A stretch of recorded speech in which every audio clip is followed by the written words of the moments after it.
once a megastar, always megastar.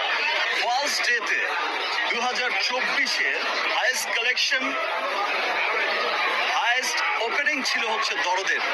চরিত্রটা যে at least ভালো লেগেছে, আমারও খুব ভালো লেগেছিল যখন আমি মামুনের কাছ থেকে গল্পটা শুনেছিলাম। মেগাস্টার শাকিব খানের দরদ মুভিটা হিট হয়ে গেছে, এটা জানা গেল যে যতটাই বিজনেস করেছে মানে হিট হয়ে গেছে আর কি।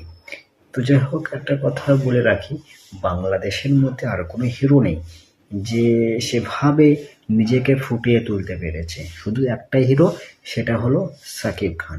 ছোট্ট ফিল্ম ইন্ডাস্ট্রিজ, এই ফিল্ম ইন্ডাস্ট্রিজে একটাই হিরো, সেটা শাকিব খান। আর এই ফিল্ম ইন্ডাস্ট্রিজের মধ্যে আর কোনো হিরো নেই, ঠিক আছে? আমার চোখে পড়েনি, আজ অব্দি পড়েনি যে আর কোনো হিরো আছে শাকিব খান ছাড়া। তো অতএব এর মুভি হিট হতেই হবে, এটা মানে শিওর কনফার্ম যে এই হিরোটার মুভি যদি হিট না হয় তাহলে আর কারোর মুভি হিট হবে না। যাই হোক, দরদ মুভিটা হিট হয়ে গেছে। তো এরপরে নেক্সট মুভি শাকিব খানের বরবাদ। এই বরবাদ মুভিটা কেমন হতে চলেছে সেটাই দেখার বিষয় এবারে। দরদ তো আপনার হিট হয়েই গেল, তো দরদ মুভিটা আমাকে কেমন লেগেছে সেটাও বলেছি, মোটামুটি লেগেছে, খুব ভালো লাগেনি।